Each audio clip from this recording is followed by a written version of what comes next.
हम 2 महीने पहले कर देंगे अपने सारे उम्मीदवारों की घोषणा। ठोक बजा के ये बोलने वाली कांग्रेस अब पूरी तरह से बैकफुट पर है, और इतनी बैकफुट पर है कि महज इलेक्शन में अब 1 महीने से भी कम वक्त शेष रह गया है, और ऐसे में भी कांग्रेस की लिस्ट का कोई अता पता नहीं है। बीजेपी ने अपनी पहली लिस्ट में साफ तरीके से कांग्रेस की मुश्किलें और बढ़ा दी है। जिस तरीके से बीजेपी ने अपने धुरंधर भेजे हैं, कांग्रेस अब किसी भी तरह की रिस्क लेने से बच रही है। क्या कुछ चल रहा है कांग्रेस के खेमे में, कब तक आएगी लिस्ट, कौन हो सकते हैं इसमें नाम, और कितनी हद तक कांग्रेस डरी हुई है, इस डर में वो क्या कर रही है, ये सब कुछ आपको इस वीडियो में हम बताने वाले हैं। इसलिए इस वीडियो के आखिर तक बने रहिएगा और बड़े ध्यान से पूरे वीडियो को सुनिएगा। हलचल जितनी जयपुर में है उससे कई ज़्यादा दिल्ली में है। दिल्ली दौरे भयंकर रूप से चल रहे हैं राजस्थान में, और ये जो दिल्ली दौरे हैं वो कहीं ना कहीं बहुत ज़्यादा असमंजस में डाल रहे हैं तमाम सारी राजनीति को, क्योंकि दिल्ली दौरों से लगातार रिकमेंडेशंस तो जा रही हैं कि इनको टिकट दीजिए या अपने खेमे को टिकट दीजिए, लेकिन जो कांग्रेस के अंदर चल रहा है वो समझना बहुत ज़्यादा ज़रूरी है। एक वक्त पर तो यही कांग्रेस में चल रहा था कि सचिन पायलट के किसी भी समर्थक को टिकट ना दिया जाए, इसकी कोशिश है। लेकिन भाजपा की पहली लिस्ट आने के बाद कहीं ना कहीं हालात बहुत तब्दील हो गए हैं, और अब कांग्रेस के अंदर इस बात को लेकर कहीं ना कहीं कोई एक सद्बुद्धि आ गई है कि जिताऊ कैंडिडेट्स ही होने चाहिए, और ऐसे में कांग्रेस किसी भी तरह की रिस्क नहीं लेना चाहती, और खासकर कुछ बड़ी सीटों को लेकर किसी भी किस्म की कोई भी रिस्क नहीं लेना चाहती, मसलन बाड़मेर। और बड़ी सीटों को लेकर तो कांग्रेस बिल्कुल भी रिस्क नहीं लेना चाहती, मसलन बाड़मेर की गुड़ामलानी सीट को लेकर कांग्रेस चाहती है कि कहीं ना कहीं फिर से हेमाराम चौधरी को ही टिकट मिले, हेमाराम चौधरी ही चुनाव लड़े। हालांकि हेमाराम चौधरी साफ तौर पे चुनाव लड़ने से मना कर दिया है उन्होंने, और इसके लिए कांग्रेस को फिर से अपना संकट मोचक ही याद आया है, सचिन पायलट ही याद आए हैं, और कांग्रेस ने उनसे रिक्वेस्ट की है कि वो किसी भी तरीके से हेमाराम चौधरी को मनाएं।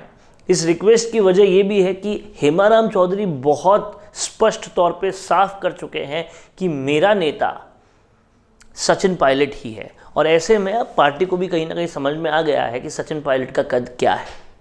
वहीं कोटा में भी, क्योंकि कोटा में जो विकास हुआ वो कहीं ना कहीं देखते बनता है, और इसलिए कोटा में भी टिकट शांति धारीवाल को ही देना चाहती है कांग्रेस, क्योंकि अगर किसी और को देते तो विरोध बहुत ज़्यादा हो सकता है। हालांकि शांति धारीवाल चाहते कि उनके बेटे अमित धारीवाल को टिकट मिले, और कांग्रेस की ये प्रणाली भी रही है, वो वंशवाद की राजनीति लगातार करती भी आई है। लेकिन वहाँ रिस्क ये लग रहा है कि अगर उनको टिकट मिला, उनके बेटे को टिकट मिला, तो कहीं ना कहीं कांग्रेस के जो स्थानीय सीनियर नेता हैं कोटा के, वो बहुत नाराज़ हो जाएंगे और बड़ी तौर पे बगावत हो जाएगी। इसी तरीके से तमाम सारी और सीटों पर भी बहुत ज़बरदस्त मंथन चल रहा है, और सूत्रों का ये कहना है कि 15 अक्टूबर के बाद संभवतः 18 अक्टूबर तक ही कांग्रेस की पहली लिस्ट आ सकती है, और कांग्रेस खेमे में कहीं ना कहीं इस बात को लेकर बहुत बड़ा डर है कि जब ये लिस्ट आएगी तो बीजेपी से कई ज़्यादा बड़ी बगावत कांग्रेस में सामने आएगी। तो बगावत के सुर जो हैं वो दोनों तरफ ही बवाल मचाएंगे। बीजेपी में तो मचा ही रहे हैं, लेकिन उससे कई ज़्यादा बड़ी बगावत कांग्रेस में होने की पूरी संभावना है। और ऐसे में अगर सचिन पायलट के समर्थन वाले लोगों को टिकट नहीं मिलता तो ये बगावत और भी बड़ी हो सकती है, क्योंकि सचिन पायलट के समर्थकों के साथ पायलट ने एंड मौके पर अगर बगावत कर दी तो कांग्रेस के लिए किसी भी तरीके से बच पाना मुश्किल हो जाएगा। और इसी सद्बुद्धि के साथ अगर कांग्रेस काम करे कि एंड मौके पर पायलट को किसी भी तरह से नाराज़ ना करे, तो फिर भी कांग्रेस की रिपीट होने की संभावनाएं किसी तरीके से बन सकती है।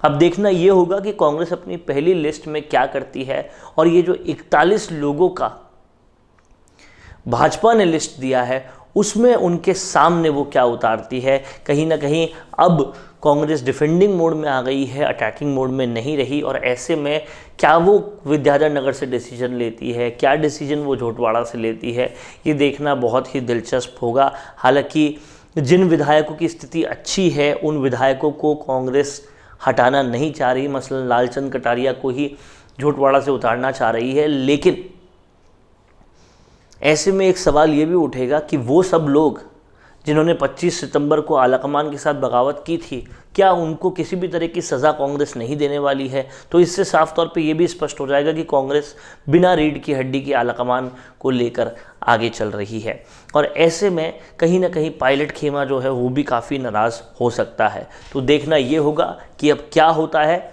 और ये जो टिकटों की सूची है कांग्रेस किस तरीके से जारी करती है, क्योंकि उसके बाद राजस्थान विधानसभा चुनाव 2023 का रण और भी ज़्यादा दिलचस्प हो जाएगा। कैमरा पर्सन चेतन के साथ वरुण भंसाली, राजस्थान संवाद के लिए। नमस्कार। कौन देखता है अब टीवी पर आपको कितनों ने देखा, ये कैसे पता चलेगा? घर घर इंटरनेट पहुंचने के बाद अब सब कुछ है डिजिटल। आपका वीडियो कितनों ने देखा ये हर पल आपको पता चलेगा, इसलिए डिजिटल मीडिया में बनाइए अपनी पहचान। 4.5 करोड़ से ज्यादा व्यूज और 3,27,000 से ज्यादा सब्सक्राइबर वाले राजस्थान के चैनल राजस्थान संवाद पर करवाइए कवरेज। ज्यादा जानकारी के लिए व्हाट्सएप करें 7339900549 पर।